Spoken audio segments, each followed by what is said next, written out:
a la iglesia de Colosas, Colosenses 1 del 15 al 20, los colosenses enfrentaban diferentes problemas doctrinales, entre ellos culto a los ángeles y la introducción de doctrinas que en cierta medida atacaban a la persona de Cristo en su esencia y el lugar que corresponde, que le corresponde a la segunda persona de la Trinidad en todo lo que existe. Históricamente, siempre ha existido personas y movimientos que buscan rebajar la persona y la posición de Cristo. Y algunas veces utilizan palabras lisonjeras que suenan como una devoción a Cristo, como una entrega a Jesús, pero en cierta medida son palabras blasfemas. Por cierto, el Islam es un ejemplo. El Islam que considera a Cristo solo un profeta superado por Mahoma. Lo cual siempre me he preguntado cómo ocurre ese fenómeno, cómo Mahoma puede ser más que Cristo, pero la tumba de Mahoma sabemos dónde está y Cristo venció la muerte. No entiendo esas lógicas, nunca las he entendido. El apóstol Pablo señala los problemas en Colosas y como ama profundamente a la iglesia de Colosas y como quiere que la doctrina de Cristo y Cristo sea glorificado en forma correcta, porque para que Cristo sea adorado en forma correcta, la doctrina tiene que ser correcta.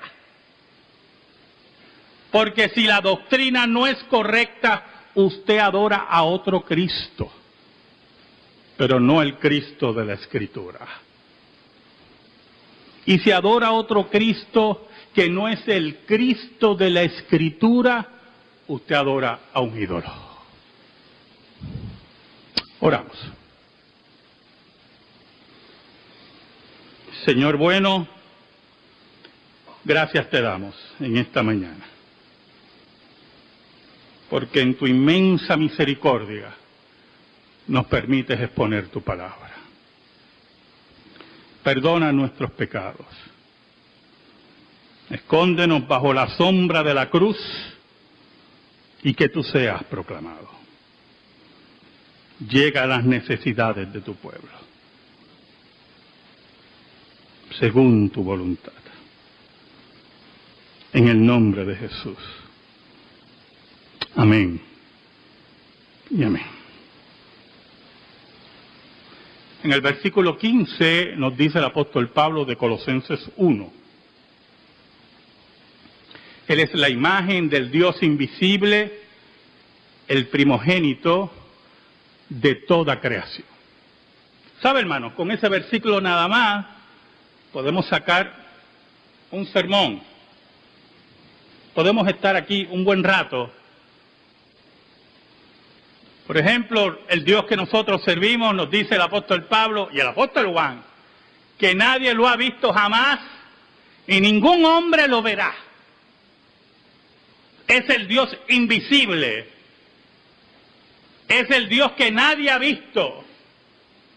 Es aquel que es inaccesible. Pero nos dice el apóstol Pablo que Él es la imagen del Dios invisible. Cuando miramos a Cristo, la palabra imagen, que ahí viene también nuestra palabra retrato, significa que cuando miramos a Cristo, Cristo es la imagen de Dios. Contemplamos al invisible cuando vemos a Cristo, cuando oímos a Cristo, cuando aceptamos las palabras de Cristo. Por eso Cristo le decía a los apóstoles, el que me ha visto a mí, le decía a Felipe, el que me ha visto a mí, ha visto al Padre. Y si usted me acompaña a Hebreos, capítulo 1, nos dice el autor de Hebreos en el capítulo 1, versículo 3 en adelante, el cual siendo el resplandor de su gloria, hablando de Cristo, siendo el resplandor de su gloria y la imagen misma de su sustancia y quien sustenta todas las cosas con la palabra de su poder. Por lo tanto, cuando vemos a Cristo, cuando oímos a Cristo, cuando aprendemos de Cristo, aprendemos de Dios. Ahora, entienda las palabras del apóstol Pablo. Cuando el apóstol Pablo dice que Cristo es la imagen del Dios invisible, significa que no hay otro que pueda ser la imagen del Dios invisible. Esa preeminencia y esa exclusividad pertenece a Cristo. Cristo es el engendrado del Padre en la eternidad. El eternamente engendrado, la expresión de Dios, el verbo de Dios, nos dice el apóstol Juan. Pero también nos dice que es el primogénito de toda la creación. La palabra primogénito es una designación de honor. Viene de la palabra en griego prototokos, y nada tiene que ver, como decían los arrianos en el siglo IV y después los testigos de Jehová, que Cristo es el primer creado. Nada tiene que ver con eso. Por cierto, hay una palabra en griego para primer creado, que es protokis. Y si Pablo hubiera querido decir que Cristo era el primer creado, hubiera dicho protokis y no prototokos. Pero aún más, si usted me acompaña al Salmo 89, vamos a entender esa palabra como preeminencia, como vamos a ver en el contexto. Salmo 89, para que usted vea que el título de primogénito es de preeminencia, de honor. Salmo 89, versículo 27 dice lo siguiente: yo también le pondré por primogénito, el más excelso de los reyes de la tierra. Hablando del Mesías, porque es un salmo mesiánico, ¿verdad? Es un versículo mesiánico. Es el primogénito, es el que tiene la preeminencia sobre todos los reyes de la tierra. Por lo tanto, cuando el apóstol Pablo nos habla que Cristo es el primogénito de toda la creación, nos dice que tiene la preeminencia sobre todas las cosas. Es aquel que es la imagen de Dios y tiene la preeminencia, y ese es el primer punto que discute aquí el apóstol Pablo, tiene la preeminencia sobre todo lo creado. ¿Sabe? Cuando el Islam dice que Cristo es profeta, dentro de la terminología y la teología islámica, es un término blasfemo. Porque cuando dice que Cristo es profeta, lo limita al aspecto humano. Cristo es un simple ser humano que es profeta. Nosotros creemos que Cristo es profeta, pero no desde el ámbito del Islam, sino de la dimensión que menciona aquí el apóstol Pablo. Cristo es el profeta, el primogénito de toda la creación. Por eso añade el apóstol Pablo en el versículo 16, porque en él fueron creadas todas las cosas. Cristo es el fiat, la base de la creación. Cristo es la energía de Dios, el medio por el cual Él crea todas las cosas, las que hay en los cielos y las que hay en la tierra, visibles e invisibles. Por lo tanto, la característica de la preeminencia de Cristo sobre toda la creación no pertenece a ningún ángel. ¿Sabe? Hace muchos años estábamos en casa de un familiar creyente, y había un amigo que lo estaba visitando. Mi familiar le quería predicar el evangelio, y yo estaba allí, yo estaba dispuesto, y le preguntamos, porque él tenía unos altos conceptos religiosos, ¿verdad? Cuando usted oye a estas personas que tienen altos conceptos religiosos, los que están alrededor como que se ponen tiernos, ¿verdad? Mira, esta persona es muy espiritual. Solamente hay una verdadera espiritualidad. Y es por medio de Cristo. Solamente hay una forma de llegar al Padre, que es la verdadera espiritualidad. Y es por medio de Jesús. Oiga, y mi familiar le pregunta, mire lo que le pregunta, pero ven acá, ya que tú hablas esas maravillas de Jesús y hablas esas cosas, ¿verdad? Para ti, ¿quién es Jesús? Para ti, ¿quién es Jesús? Entonces todos nosotros pusimos los ojos sobre él. Y como dice Jeremy, que yo cuando miro así intimido, y esto no es verdad. Oiga, y él viene y dice, para mí Jesús es un ángel. Entonces yo lo miro y le digo, ¿y de dónde tú sacas eso? Porque aquí tenemos un problema. Las opiniones sobre Jesús, escuche bien, las opiniones sobre Jesús tienen que tener una base. Usted no se levanta un día y dice, yo creo que Jesús, un día, imagínese, ¿cómo que usted cree? Yo creo que el morro lo construyeron los suecos. Nuestras opiniones deben estar basadas en algo. Tienen que tener una fuente de autoridad. Y nosotros le preguntamos, principalmente yo, ¿de dónde tú sacas eso? ¿Cuál es tu base teológica? Y él nos dijo, no voy a hablar más del tema. ¿Sabe algo? El apóstol Pablo nos dice, porque en él fueron creadas todas las cosas, las que hay en los cielos, todos los ángeles, todo lo que existe en el cielo que no tiene existencia propia, fue creada por él. Y las que hay en la tierra, todo lo que existe, desde la partícula más ínfima hasta lo más grande, todo lo que existe, sean visibles e invisibles, sean tronos, sean dominios, sean principados, sean potestades, y esto es muy importante, ¿oyó, hermano? Porque cuando el apóstol Pablo habla de esas posiciones, no está hablando de posiciones en el mundo angelical y en el mundo de los demonios. Todo fue creado por él y por medio de él. Todo él lo gobierna. Cristo tiene la preeminencia de todo lo creado. Por eso es el primogénito de toda la creación. Añade el apóstol Pablo, todo fue creado por medio de él y para él. Y muy importante el para él. Todo ha sido entregado al Hijo, todo lo controla el Hijo, todo lo gobierna el Hijo. Nada se escapa de su acto soberano. Nada toma de sorpresa a Jesús. Nada toma de sorpresa al Hijo de Dios.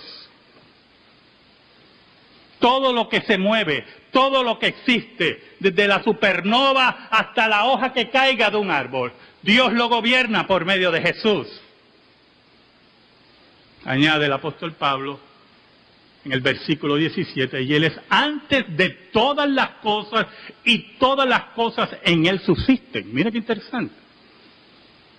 Número uno, Él es antes de todas las cosas. Él está fuera del ámbito de la creación, lo que nos quiere decir, Jesús trasciende la creación. Nuestro Dios trasciende la creación. Nuestro Dios es un Dios trascendente. Ese es el problema que tenemos, primeramente, con el panteísmo. El panteísmo, al plantear que todo es Dios y Dios es todo, no trasciende la creación. ese ser no trasciende la creación. Bueno, hasta el término ser que yo acabo de utilizar es equivocado en el panteísmo. No hay personalidad, no hay un Dios personal.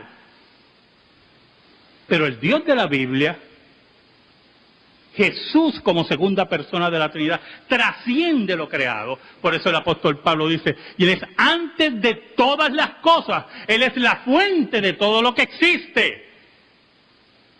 Pero añade el apóstol Pablo, y todas las cosas en Él subsisten. Y yo no sé si usted entiende la dimensión de esa segunda parte del versículo.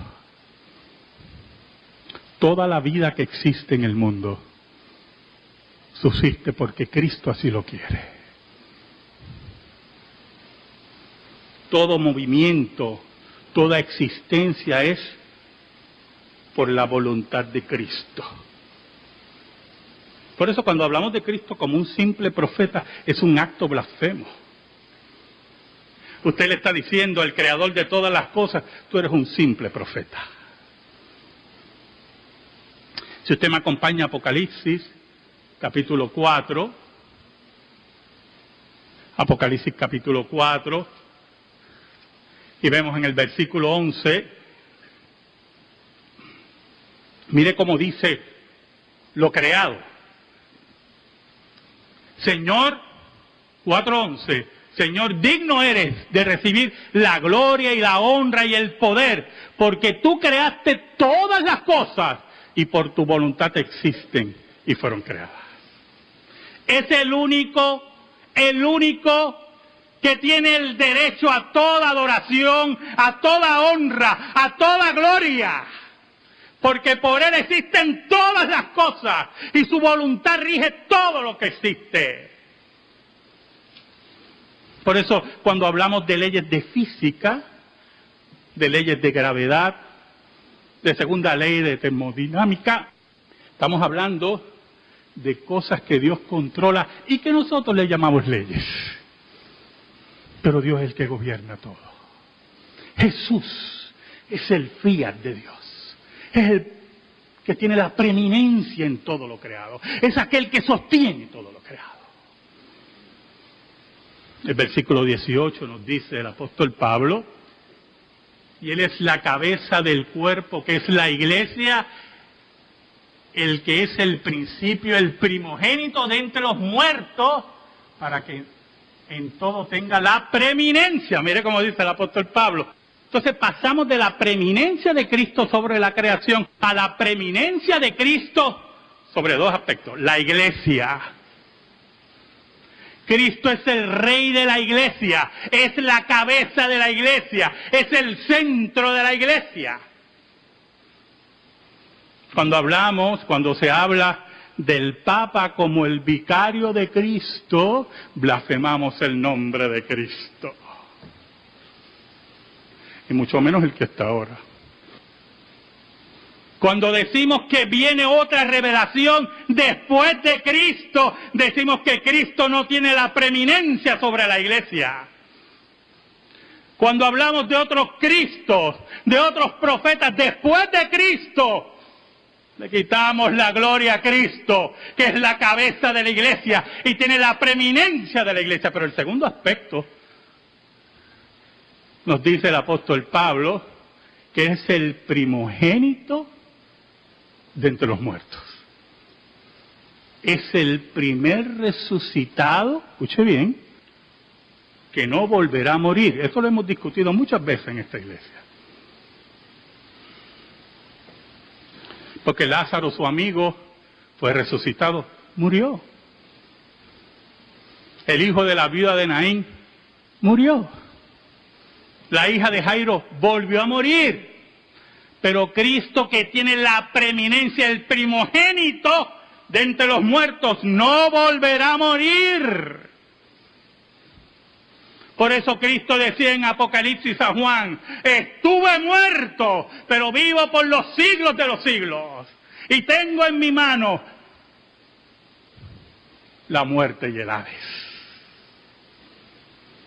es el Cristo vivo, es el Cristo que vence la muerte. La muerte no lo puede tocar, tampoco nos tocará a nosotros. Viene un día que seremos semejantes a Cristo, dice el apóstol Pablo, en su resurrección. Pero ¿por qué seremos semejantes a Cristo? ¿Sabe algo, hermano? Hemos dicho siempre aquí, que aunque la gente habla de las maravillas del cielo, de lo maravilloso que va a ser el cielo, no va a haber más preocupaciones, más enfermedades. Oiga, qué felicidad increíble. Y es verdad, todo eso es verdad, no estoy negándolo. Pero nadie se quiere morir. ¿Verdad que muchas veces hemos dicho eso aquí? Nadie se quiere morir. Todo el mundo quiere ir, pero nadie se quiere morir. Quieren seguir pagando Hacienda, quieren seguir pagando el IBU, el IVA, lo que sea. Y quieren oír las estupideces de la UNESCO también. Cuando el apóstol Pablo nos dice que Él es el primogénito de entre los muertos, y añade, para que en todo tenga la preeminencia,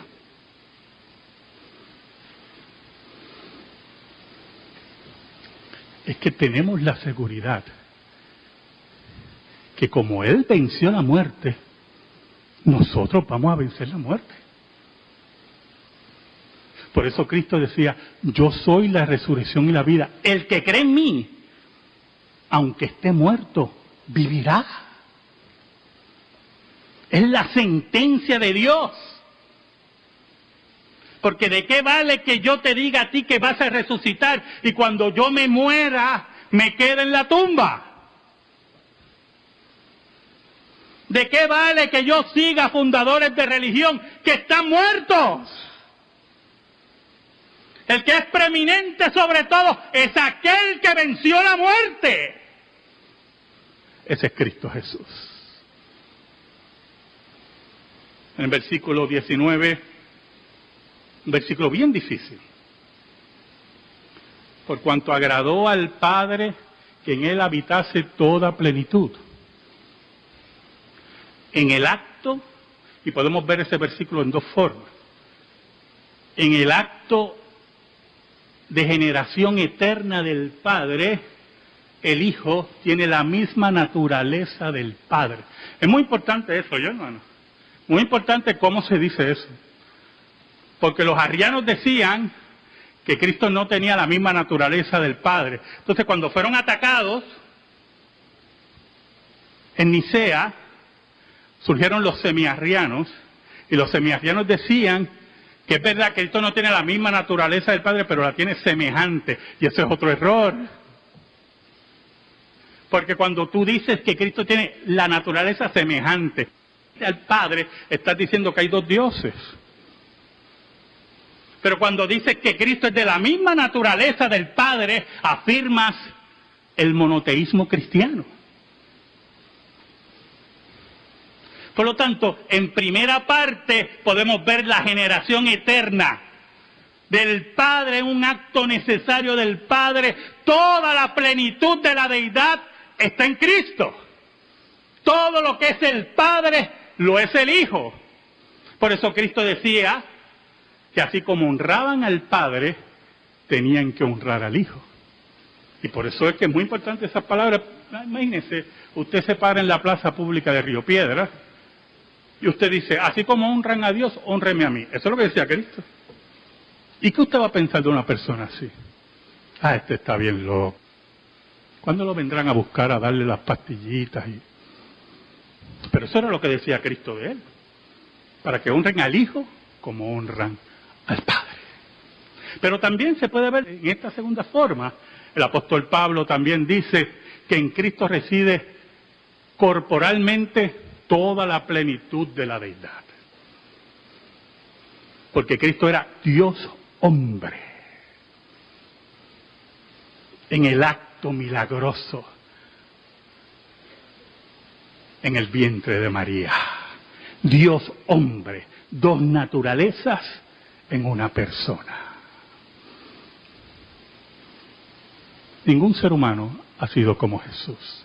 Por eso tiene la preeminencia en todo lo que existe. Y dice el apóstol Pablo en el versículo 20, y por medio de él, y esto es muy importante, porque si la base de toda la redención se basa en un testador, como dice el autor de Hebreos, ese testador tiene que tener unas características. Y esas características han sido mencionadas. Y por eso el apóstol Pablo con seguridad puede decir, y por medio de él reconciliar consigo todas las cosas, así las que están en la tierra como las que están en los cielos, haciendo la paz mediante la sangre de su cruz. Solamente Dios puede salvar al hombre. Solamente Dios puede morir por el hombre. Solamente Dios puede redimir al hombre. Ningún ángel ni ser creado puede redimir al hombre, porque el pecado del hombre tiene una dimensión universal y va contra el carácter de Dios. Y solamente Dios puede salvar al hombre. Y Cristo, aquel que es preeminente sobre todas las cosas, que es Dios mismo, es el único que puede salvar al hombre. Es el único que puede reconciliar al hombre con Dios. Ningún ser creado puede hacer eso. Por eso decimos y declaramos, como el apóstol Pablo, con los apóstoles, que no hay otro nombre dado a los hombres en que podamos ser salvos. Porque si confesares con tu boca que Jesucristo es el Señor y creyeres en tu corazón que Dios te levantó entre los muertos, serás salvo. Amén. Gracias te damos, Señor. Y te pedimos, Señor, en el nombre de Jesús, que tu palabra quede incrustada en nuestra vida y en nuestro corazón. En el nombre de Jesús. Amén y amén. Estamos en silencio, hermano.